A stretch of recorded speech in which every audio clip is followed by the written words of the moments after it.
Get you your weapons in hand, and kill me a red-hipped bumblebee on top like this one. And, good monsieur, bring me the honey bag.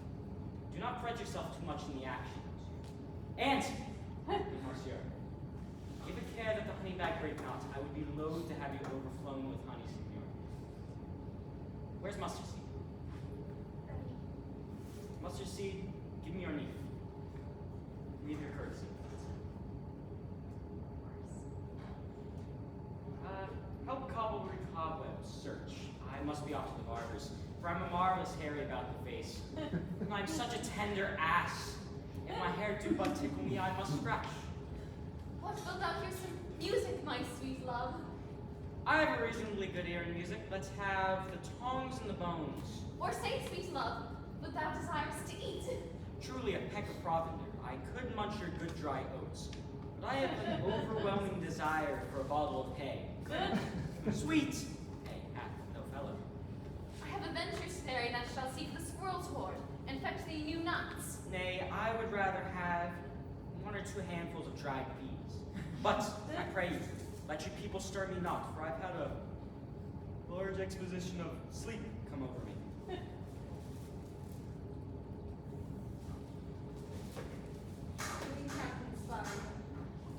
There is a way, and be always way. So not the woodbine, the gentle honeysuckle gently twist, the female ivy so enrings the barky figures of the elm. Oh, how I love thee! How I dote on thee!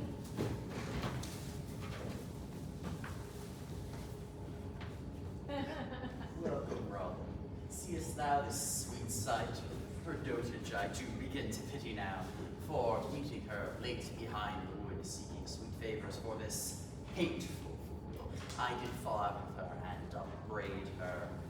For she is hairy, the temples have been rounded with a coronet of fresh and fragrant flowers, which she do sometimes sits upon like orange pearls. And hung pretty flowerlet's eyes, like tears that their own disgrace bewail.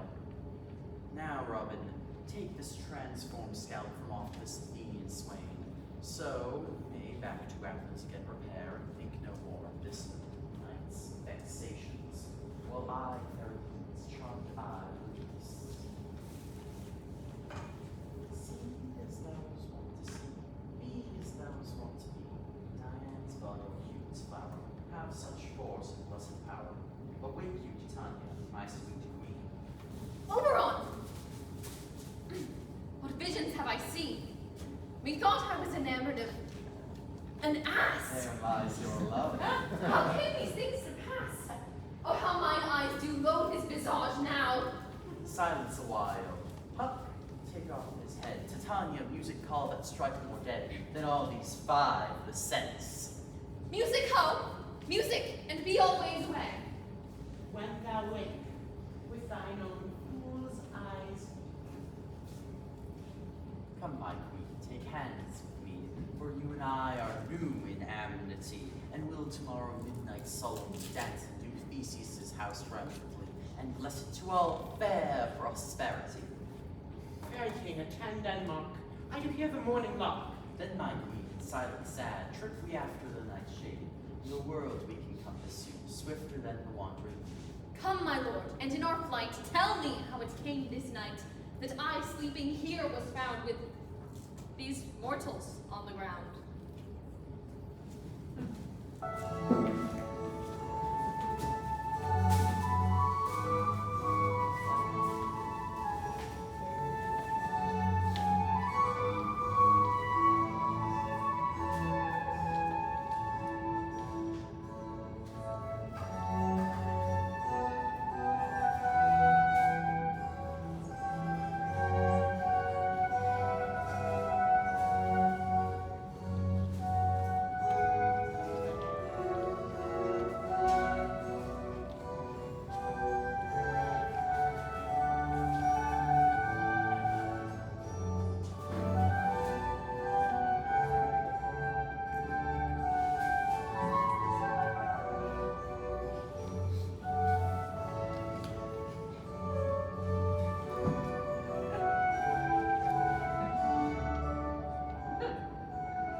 for we have over some drops on the keys. And having the vanguard of the day will hear my hounds uncoupled in a western valley. Go, find the forester, and we'll show up to the mountaintop and hear that my hounds and pants show shade in the valley. I was with Hercules and Cadmus once when, in the woods of Crete, they bade the bear with hounds to Sparta. Never did I hear such gallant chiding, for it seemed that besides all the groves, the skies, the rivers, every region near seemed one mutual cry. I never heard so musical a discord, such sweet thunder. My hounds are bred out of Spartan times, their heads so hung, so sanded, that their ears would dew off flowers. But what nymphs are these? My lord, this is my daughter here asleep, and this Lysander, this Demetrius is, and this Helena, old Neda's Helena. I wonder if they're being here together.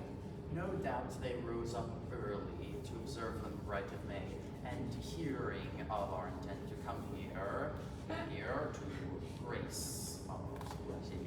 But is this not the day that Hermia should make her choice? It is, my lord. Then come, someone wake them with the horns.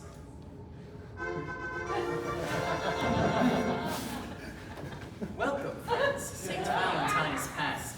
Do these woodbirds but begin to couple now? Pardon, my lord.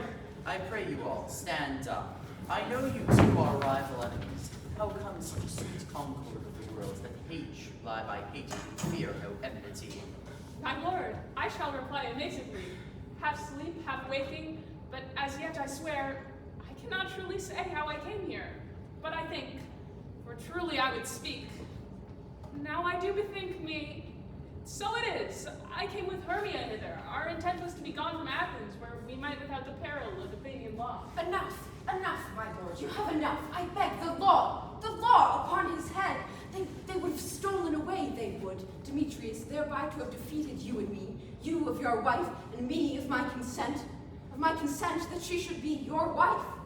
My lord, I wot not by what power, but by some power it is.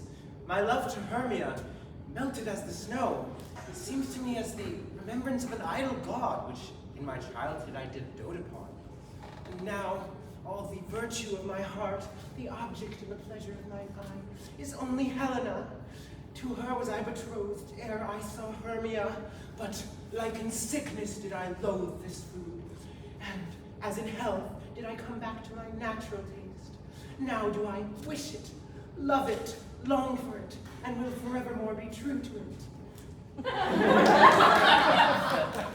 We will hear more of this anon. Demetrius, I overbear you will. We will back to the temple 3 and 3. We'll hold a feast in great solemnity. Come, Hippolyta.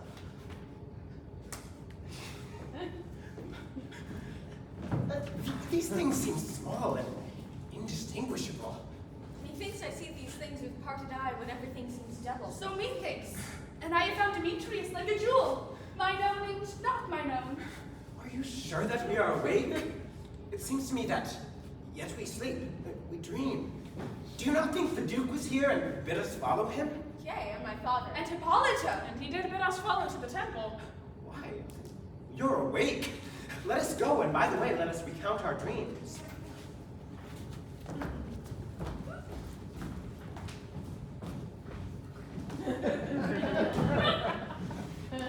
And when my cue comes, call me, and I shall answer. My next is most fair Pyramus. Hi-ho! Peter Quince! Flute, the bellows mender? Snout, the tinkerer? Starveling? Gods, my life, taken hence and left me asleep. I've had a rare vision, I've had a dream beyond the wits of man to tell me what dream it was. Man is but an ass if he were to expound this dream. Methought I was, there is no man that can tell me what methought I was. And methought I was, and methought I hadn't. No, the eye of man hath not heard, the ear of man hath not seen. Man's hand is not able to conceive, his tongue to smell, nor his heart to report. I shall have Peter Quince writes a melody of this dream, and we shall call it Bottom's Dream, for it hath no bottom. And I shall sing it in front of the Duke. No, peradventure, to make it all the more gracious, I shall sing it at her death.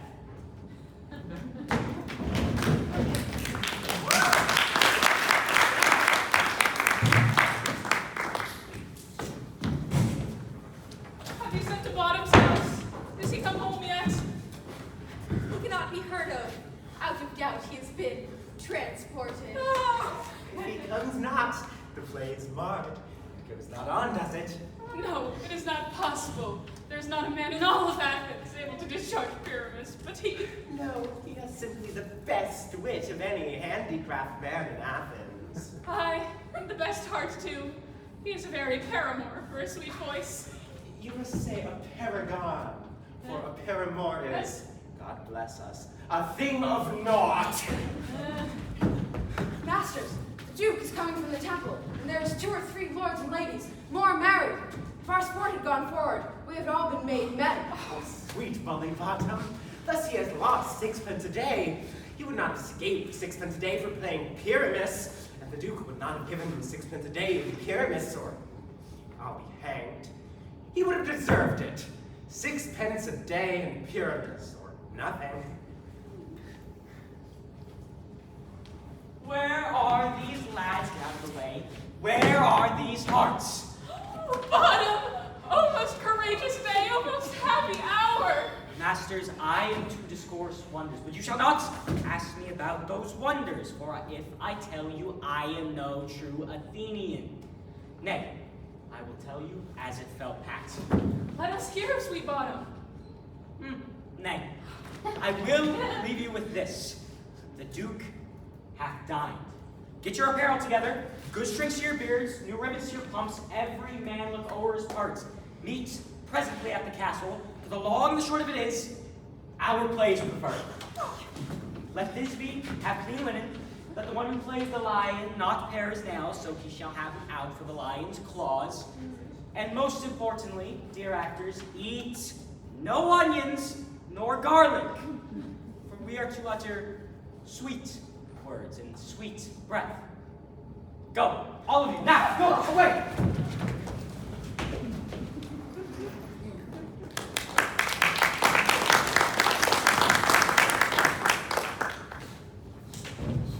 Tis strange, my Theseus, that these lovers speak of. More strange than true, I may never believe that these fairies, tales, and other stories. Lovers and madmen have such seething brains that apprehend more than cruel reason ever comprehends. But if it would but apprehend, bring her back to some joy. But comprehend some joy. But night national some fear. How easy is mush supposed there? But the story of the night told over, and all their minds transfigured so together, more witness it than fancy's images. But come, what masks have we? What entertainment to beguile away the night? Where is our usual manager of mirth? Call Philistre. Here, noble Theseus. Tell me, what masks have we? What entertainment? What revels? There is a brief how many sports are up. Make choice of which your lordship will see first.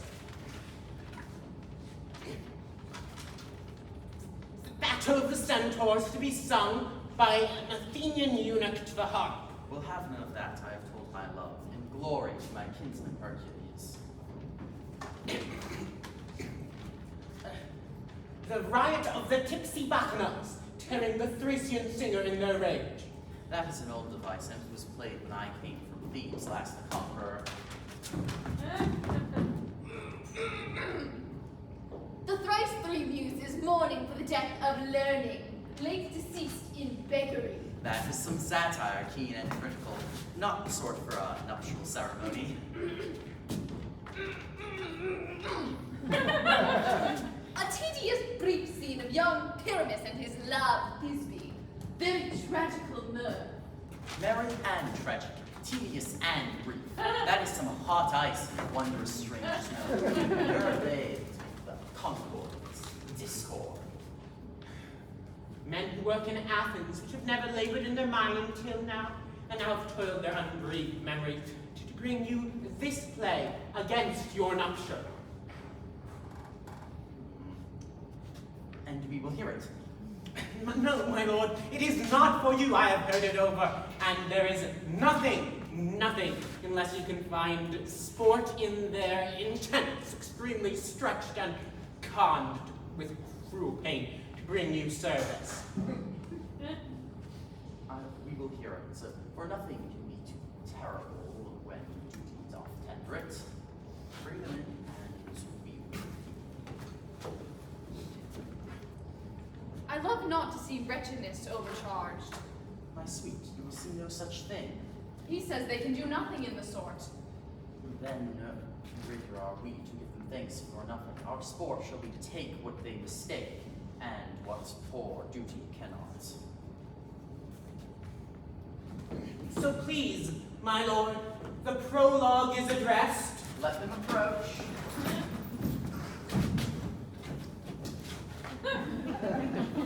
If we offend, it is with our goodwill, that you should think we come not to offend, but with goodwill. To show our simple skill, that is the true beginning of our end. Consider then we come but in despite, we do not come as minding to contest you, our true intent is. All for your delight, we are not here. That the actors are at hand, and by their show, you shall know all that you are like to know. This man doth not stand upon points. True, he has read his prologue like a rough colt. Indeed, He knows not its bounds. Indeed, he hath read upon the prologue like a child on a recorder. A sound, but not in government. His speech was like a tangled chain. Nothing broken, yet all disorder. What is next? Gentles, perchance you wonder at this show. But wonder on, till truth makes all things plain. This man is Pyramus, if you would know. This beauteous lady Thisbe is certain.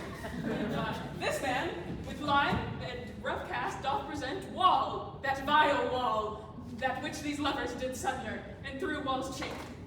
Poor souls, they are content to whisper. This man, with lantern, dog, and bush of thorn, presented moonshine, for, if you know, by moonshine did these lovers think no scorn, to meet at Nissa's tomb, there to woo. This grisly beast, which lion hight by name, the trusty Thisbe, coming first by night, did scare away, or rather did affright. And as she fled, her mantle she did fall, which lion, vile, bloody mouth did stay.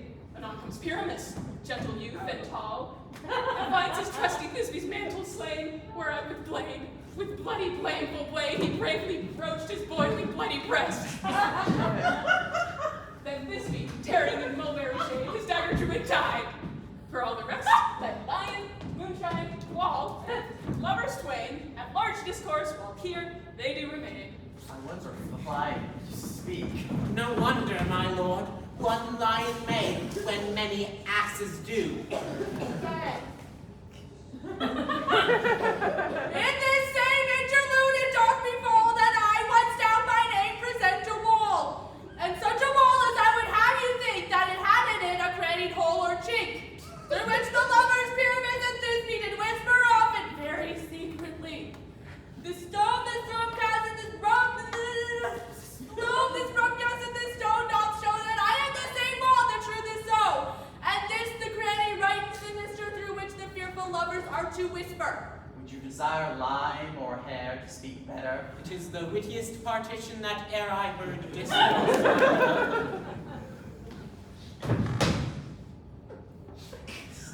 Pyramus draws near the stage. Silence. Oh, grim-looked night! Oh, night which hues so black! Oh, night was ever art when day is not! Oh, night, alack, alack, alack! I fear my Thisbe's promise is forgotten! Thou wall, oh wall, oh sweet and lovely wall, you stand between her father's ground and mine. Thou wall, oh sweet and lovely wall, show me thy cheek to blink through with mine eye. Thanks, courteous wall, Jove shield thee for this. But what do I see? No Thisbe do I see. O wicked wall, through whom I see no bliss. Curse be thy stones for thus deceiving me. The wall. Curse again. No, sir, in truth, it should not. Deceiving me is Thisbe's cue to enter. She is to enter now. Just don't worry about it. It will all fall pat. As I told you, yonder she comes. Oh, full often hast thou heard her allude, the parting my fair Pyramus and me, my cherry lips often kiss thy stones with lime and hair knit up in thee. Hark! A voice! I see a voice! Now will I to the chink to see if I can hear my Thisbe's face. Thisbe! My love thou art, my love I think. Think what thou wilt, I am thy lover's grace, and like Lamander, my trusty still. And I like Helen, till fates do me kill. To Shaftless and Procrus was so true. As shaftless to Procrus, I to you. Oh, kiss me through the hole in this vile wall. I kiss the wall's hole, not your lips at all. Or you meet me at Midas' tomb straightway. Tide life, tide death, I come without delay.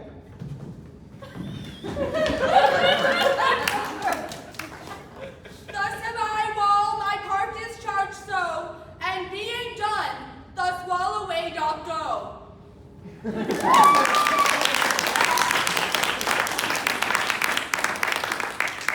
No remedy, my lord, when walls are so willful as to hear without warning. This is the silliest stuff that's ever I heard. The best in this kind are but shadows, and the worst are no worse of imagination than them. It must be your imagination then, and not theirs. All the better if we to something for nothing. Look, here come two noble beasts, a man and a lion. You, ladies, you whose gentle hearts do fear the smallest monstrous mouse that creeps on floor, may now, perchance, both quick and tremble here, when lion rough in wildest rage doth roar. Then know that I once snugged the joiner, and a lion fell, nor else no lion's dam. For if I should as lion come in strife into this place, 'twere pity on my life. A very gentle beast of good conscience. The very best of the beasts, my lord, that e'er I saw. This lion is a very fox for his valor. And a goose for his discretion. No, not so neither, for his valor cannot carry his discretion, and the fox carries the goose. And his discretion, I am sure, cannot carry his valor, and the goose carries not the fox. But we must leave it to his discretion. This lanthorn doth the horned moon present. He should have worn the horns on his head.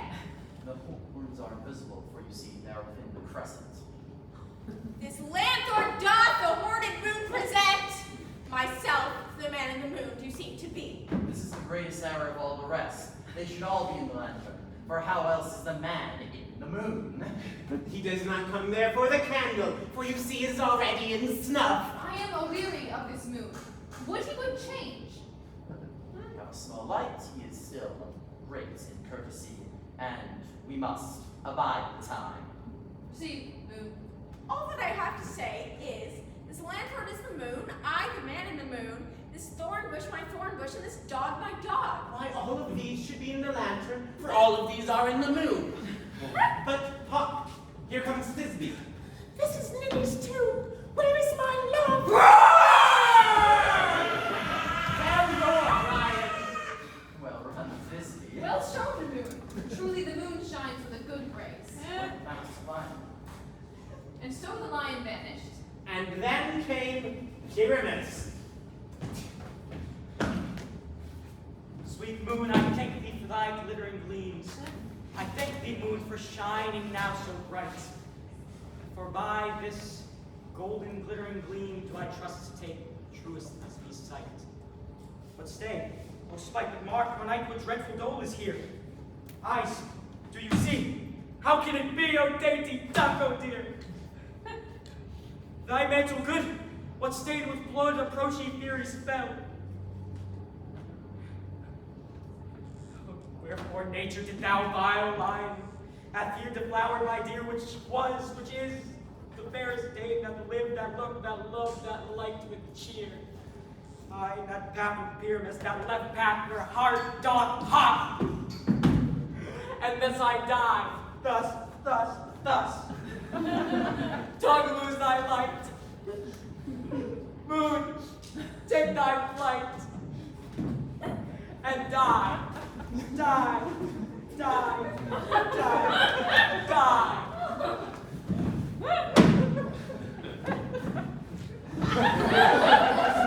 No die, but an ace man, for he is but one. Less than an ace man, for he is dead. He is nothing. With the help of a surgeon, he might yet recover and prove an ass. Hark, Thisbe comes. Asleep, my love? What? Dead, my dove? Oh, Pyramus, arise! Speak! Quite dumb, dead, a tomb must cover thy sweet eyes. These, my lips, this cherry nose, these yellow cowslip cheeks are gone. Lovers make moan. His eyes were green as leeks. Oh, sisters three, come to me, with hands as pale as silk. Lay them in gore, since you have shorn, with shears his thread of silk. Tongue, not a word. Come, trusty sword. Come, blade, my breast imbue. And farewell, friends. Thus this be ends. Adieu.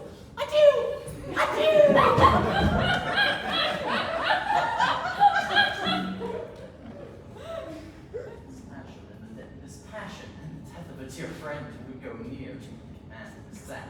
Oh, well, I guess Moonshine, Lion, and Wall are left to bury the dead. I assure you, the wall that parted their fathers is now down. Will it please you to see an epilogue or a Burgomass dance between two of our company? No, let your epilogue alone, I pray you, for playing its no excuse when those are dead. Merry would it be if he that had written his hand played Pyramus and hanged himself into this starter. Then it would have been a true tragedy. But, come, your Baroness. The iron tongue of midnight hath told 12. Lovers, to bed, 'tis almost fairy time. This palpable gross play hath well beguiled the time between after supper and midnight. So, let's come, lovers, to bed. Now the hungry lion roars, and the wolf behowls the moon, whilst the heavy ploughman snores, all with weary task fordone. Now the wasted brands do glow, whilst the screech owl, screeching loud, puts the wretch that lies in woe in remembrance of a shroud.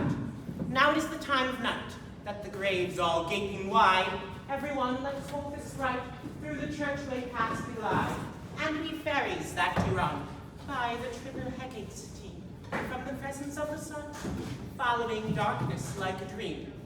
Now our frolic, not an ounce, shall disturb this hallowed house.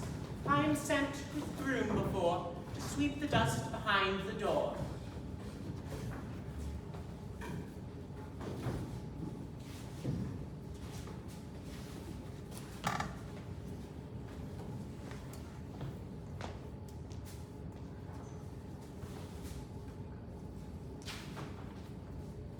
Through the house give gathering one's bind and drowsy fire. Every elf confess, bright hop as light as bird from briar, and this ditty after, sing and dance trippingly. First rehearse your song by rote, to each word a warbling note. Hand in hand with fairy grace shall we sing and bless this place. Through this house each fairy stray, and to the best bride bred will be, and by us shall blessed be, and the issue there creates ever shall be fortunate, that these lovers three ever true and loving be, and the lots of nature's hand not shall in their issue stand, not mortal hairlet nor scar, nor mark prodigious such as are despised in naivety, on children be. With this field consecrated, every fairy take his gate, through this house each chamber bless, and the young safely rest. But trip away, make her stay, meet me all by break of day. If we shadows have offended, think but this, and all is mended, that you have but slumbered here, whilst these visions did appear, and the sweet and idle theme, no more yielding then, a dream. Gentles, do not reprehend. If you pardon, we will mend, and as I am, an honest puck. If we have unearned luck, now to escape the serpent's tongue, we will make amends ere long, else the puck the liar call. So good night unto you all. Give me your hands, if we be friends, and Robin shall restore amends.